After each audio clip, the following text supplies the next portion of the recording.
Hi, I'm Marta from Synergic Games, and in this video we're going to introduce you to Rise of Myth Cthulhu, a cooperative deck-building game for 1 to 3 players set in a world inspired by the works of H.P. Lovecraft and his collaborators. It's a roguelite game where we will improve our deck after each attempt as we face different great or old ones and their minions who try to destroy our body and mind. Even if we don't reach our goal on the first try, we will learn upgrades that can be used in later games, allowing us to progress further each time. What you're going to see in the video is a prototype, and some small things might change in the final version. Let's get started. Each player chooses a character and takes all their cards. In the core game, you can choose between the Possessed, the Sorcerer, the Seer, or the Detective. You will also have a class relic, which indicates your initial health and sanity levels. Place it in front of you, and next to it shuffle your starting deck. Finally, on the dials we mark the value of life and sanity. Take the priority tokens from the reserve, and if they have any special token, like the Detective ammo, add them to the reserve. Choose one of the available locations: Arkham, Dunwich, or Innsmouth. With expansion, Kingsport and the Plateau of Leng are available as well. Take all the enemy cards from the chosen location, divided into Common, Minions, Servants, Superiors, Elite, and its Great Old One, and shuffle each deck. Shuffle the event deck and place the shop, upgrades, and setup cards within reach of all players. To finish the setup, set aside the Great Old One Exploration card. Shuffle the Exploration deck, draw the first card, and place the group token on one of its paths. This is where your adventure will begin. We're all set for a 2 characters game. We'll talk about the modification for 1 and 3 characters game later. The game is divided into 2 phases. The exploration phase, where the characters move and explore the location, and the encounter phase, where they interact with the location they are in. After completing a certain number of combat encounters, the group can face the Great Old One. If the group is defeated, its character will gain progress points. These points will accumulate and help improve their chances in later games. Let's break down each phase. The first thing in the exploration phase is movement. The characters must move along path until they reach an encounter icon. If the group wants to follow a path crossing a connection icon at the edge of a card, a new exploration card is revealed and placed orthogonally and vertically, continuing the path and creating a new symbol.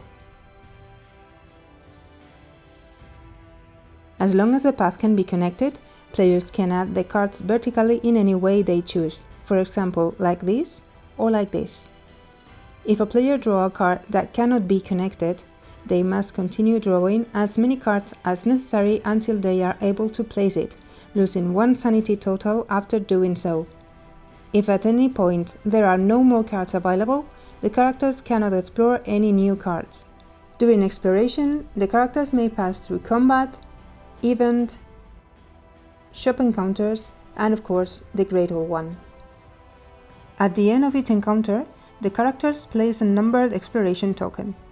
If the characters need to retrace their steps for each exploration token they move through, each character loses 1 sanity. During their movement, the group may encounter portals, which can be used to quickly travel from one place to another. The group can cross, move freely between portals, or teleport to any exploration token, which costs 1 sanity to each character.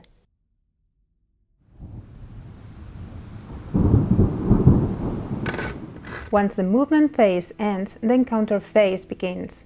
Each can involve combat, shop, or event encounters. In combat encounters, the character faces enemies divided into power levels: Common, Minion, Servant, Superiors, Elite, and Great Old Ones.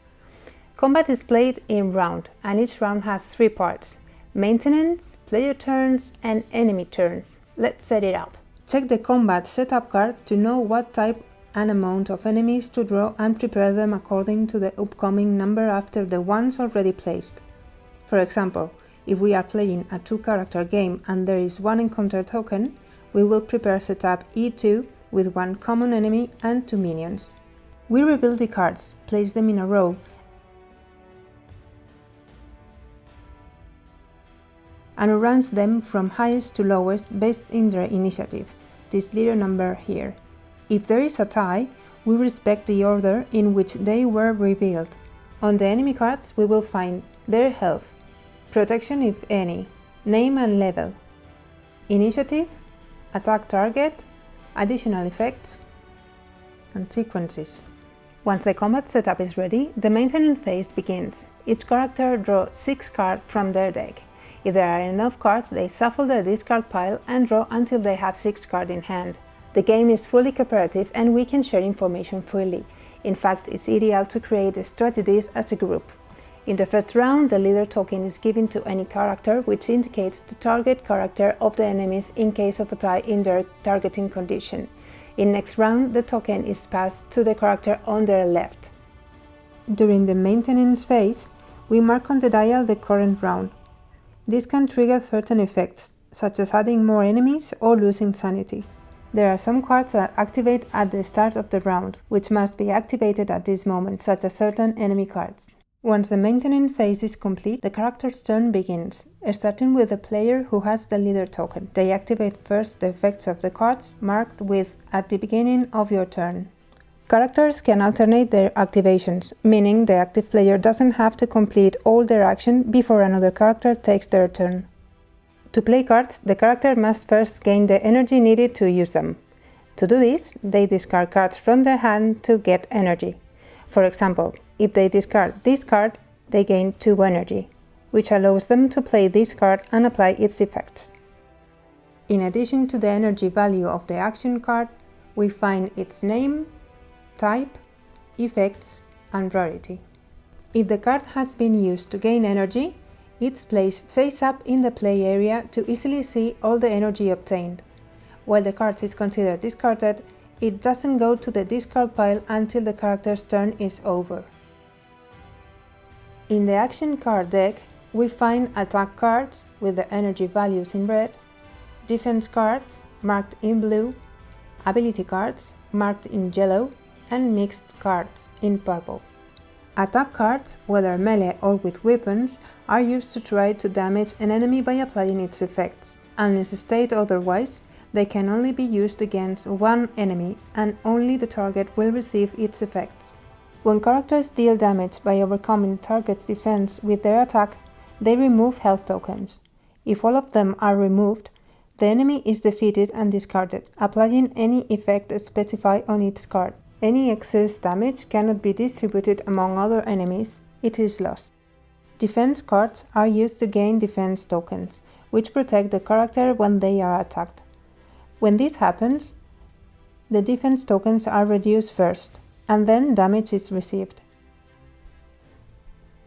Skill cards can be permanent or not, and provide buffs to the characters or debuff to the enemies. If they are permanent, they stay in play without counting toward the hand limit of 6 cards until their effect requires them to be discarded. Mixed cards can be used as attack and defense. If the text says you must choose one, once you choose an effect, the other is ignored. While most cards are discarded after being used and are added to the discard pile at the end of the turn, there are cards that, when played, indicate a specific limit of uses. To track how many uses it has, place use tokens on the card for that value. Each time the card is played, 1 token is removed, and when the last token is gone, the card is discarded. Each character's cards are unique and have their own mechanics. The detective uses ammo. Each time a card requires it, he must discard ammo tokens or reload. If he runs out of bullets, he cannot play cards that require shooting. Tyr can perform divination. When she chooses to do so, she reveals the top card of her deck. If it matches the type of the divine card, she succeeds and applies a positive effect. If it doesn't match, she applies the penalty if there is one. The revealed card is then discarded. The sorcerer performs sacrifices. If a card demands a sacrifice, the sorcerer loses health point. His deck also includes cards that allow him to recover health. Remember, characters can exchange activation even if they still have cards left to play. Characters keep playing until everyone passes or until they no longer have enough energy to keep playing. Then we apply any end-of-turn effects to their characters and move to the enemy turn. The enemies will activate one by one, following the initiative order. We need to pay attention to any additional effect that might need to be activated, as well as the round we are in. In the first round, they will activate the first column. In the second round, the second column. In the third column. And in the fourth, they will start the sequence over from the first. Starting from the fourth round, additional effects will start to take place, which could include adding new enemies or a loss of sanity of the characters. In the enemy sequences, the most common icons the character will encounter are attack, which if not reduced with defense turns into damage, and defense, which is the amount of attack blocked when the characters attack. It's important to note that once a character has removed an enemy's defense, it will not regenerate during the current round. At the beginning of each sequence, the defense resets, including the protection, which will be added to each one. Know which character is the target of each enemy. We need to look at the enemy's target icon. It could be the character with the highest amount of health, the leader, the last character to have attacked the enemy, and so on. Each character has a token with their face on it. When enemies are revealed, the players will mark who the target is for each one, making it easier to organize their strategy. However, the target could change during the round based on the game's effects. For example, if the target is the character with the most amount of health and they take damage, the target could shift to another character. Remember to update which character each enemy is targeting if needed. Once all enemies have activated, the round ends. The text on cards marked with End of Round are then applied, all defense tokens are discarded, and a new round begins. If all enemies are defeated, the counter ends in success immediately, and the end of the round effects are ignored. If there are still enemies remaining at the end of the round, the next round is prepared. Now that we understand the basic mechanics, let's look at some specific icons and cards and circumstances that can be activated. Normally, when you discard a card to gain energy, you get its value. However, some cards have the effect Gained Energy. If the value is positive, it is added to the card's cost when gaining energy. If negative, it is subtracted. The minimum energy you can get from a card is always 0. Some cards can inflict condition on the target. These are marked with tokens, and a target can have multiple tokens, either of different types or the same. At the end of the turn of the creature that has the condition, after applying its effect, the tokens are discarded. Vulnerability. This makes the next time a creature with this condition is attacked, the damage increases by 1 for each condition. After the effect is applied, the tokens are removed. Weakness. This causes the affected creature to reduce its attack by 1 for each condition when attacking. After the effect is applied, the tokens are removed. Target freely. Instead, the target is selected randomly. If it's affected an enemy, the players decide who the enemy will attack. Under no circumstances can a character attack another character, nor can an enemy attack another enemy. After the effect is applied, the condition token is removed. Depression condition causes the affected creature, when it's about to make an attack, to receive damage equal to the number of prison condition it has. After the effect is applied, the tokens are removed. The bleed condition causes the affected creature to lose 1 point of health for each condition at the end of its turn.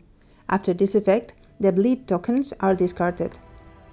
There are 2 effects that only affect the characters, being insane and being wounded. When a character's sanity is equal to or less than 5, they are insane, and each one will be affected in a different way. The details are in the rulebook. Characters can also be wounded when their health is equal to or less than 5. This may have additional effects on some cards. When we are the active character, in addition to playing cards for our own use, we can play cards for another character and charge our Synergy Relic card. Once it's their turn, each character can play a card from another character by spending 1 extra energy. Additionally, the recipient of the effect loses 1 sanity, and must apply all the effects of the card. Some cards have the cooperative effect, which allows you to ignore the requirements for playing cards for another character, such as the limit of playing one per turn, the additional energy cost to play it, and the loss of sanity for the recipient of the effect. Also, once per turn, each character can discard one card from their hand to gain energy and accumulate it in their Synergic relic, marked with energy tokens. When the relic is fully charged, the character can use its effect during their activation. If the other characters in play have their Synergy relics charged as well, the second effect will also trigger. Once used, the character removes all energy tokens and flips the card to indicate that it cannot be recharged or used in the current combat. When the next combat begins, it is flipped back and it becomes available for charging again. When the characters defeat the last enemy, they win the combat encounter. If there are any end of combat effects, they are triggered. All cards return to their respective deck and the characters receive their rewards. End of turn or round effects, like conditions, do not apply. The coins from each character are placed in a common pool, while the points are added to each character's progress tracker. Additionally, depending on the highest ranked enemy defeated, the characters will gain a card from their decks. If the highest ranking enemy was a common, minion, or servant, each character gains a common rarity card. If it was a superior or elite enemy, each character gains an uncommon rarity card. Each character reveals 3 cards from the corresponding deck that have to be different. Chooses one and shuffles it with the rest of the cards in their deck. Cards that have not been chosen return to their previous deck. Optionally, characters can pay 1 point of sanity or 1 coin to reveal a 4th card, but they will still only gain 1 card. Alternatively, a character may choose to add 2 coins to the general reserve instead of adding a new card to their deck once all cards have been revealed. If any character runs out of health or ends a round with no sanity, the combat and the round both end. But it's not the end, and this is a roguelite game. We will see more about this later on. Before that, we finish exploring the types of encounters and see what happens when the characters are defeated. When characters reach an event encounter, they must reveal the first card from the encounter deck and may face a combat encounter or other. If it's a combat encounter, prepare it normally, based on the number of exploration tokens. These cards may also include an additional challenge that the character must fulfill. If they succeed, they receive a special reward, but will be penalized if they fail. If the revealed event card instructs us to take another action, simply follow its instructions. Along the way, characters can have shop encounters where they spend their coins on various services indicated on the card, according to their prices and limitations. Characters can regain health and sanity, acquire new cards, discard cards from their deck, and even unlock other improvements if they were available them. To purchase common or uncommon cards after paying the cost, the character reveals cards from the corresponding deck until they have 3 different ones. They select one and add it to their deck, then shuffle the remaining cards back into the deck. When characters find themselves in the shop, if they have unlocked any upgrade, they can access them, such as the purchase of uncommon cards. When the characters reach 6 progress points, they gain 5 recovery points each, which they can distribute between life and sanity as they wish, without exceeding their maximum values. When they reach 9 progress points, the Gradle 1 card is revealed and immediately connected. The group does not need to face the Gradle 1 as soon as it appears, only if the encounter token 13 has been placed. When the Gradle 1 appears, the characters take the card they had set aside during setup and connect it to the current card they are on. If it's not possible, they must connect it to another card where the connection is possible. Each Gradle 1 is different. The rules detail how to prepare the encounter and how to fight each Gradle 1. If the characters defeat the Gradle 1, they win the game. This is the only way to do so, although there are several ways to be defeated. In general, the game is lost if any character loses all their health or, if after placing encounter token 13, the group cannot reach the Gradle 1 encounter. During combat, the game is lost if at the end of round 6 there are still enemies left, if a character loses all their health, or if a character loses all their sanity and at the end of their turn there are still enemies remaining. If any character loses all their sanity outside of combat, the game is also lost. Since the game is a roguelite, during the setup of the next game, each character can use their accumulated points up to a maximum of 25 to obtain upgrades. These upgrades will be available for that game, and the points are not consumed. In other words, if we play for the first game and earn 6 points, we can use them in the second game to improve our chances. Let's say that in the second game we earn another 8 points and we are defeated. In the third game we will have 14 points to improve with. At the beginning of each game the upgrades are reset, and each character can choose again. The upgrades are described in the rulebook and are of 6 types: related to health, related to sanity, related to class items and synergy relics, related to the action deck, related to unlocking shop encounters, or to gain coins. When playing in solo mode, the mechanics are the same, but there are a few changes to consider. During the setup, use the specific card for one character and follow its instructions, adjusting the combat based on the encounter number. Use the starting boost side if you don't have many upgrades to get bonuses, or the long path side when you've managed to improve and want progressive benefits. Finally, when the stun condition is required, replace it with vulnerability. You can also play with 3 players. The only difference is that the characters draw 5 cards instead of 6. Also, you can adjust the difficulty by adding modifiers to make the game easier or harder.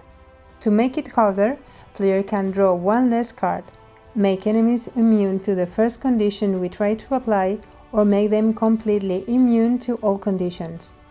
To make the game easier, characters can draw 1 more card, they can be immune to conditions, or limit the damage they can receive to a maximum of 4 per attack.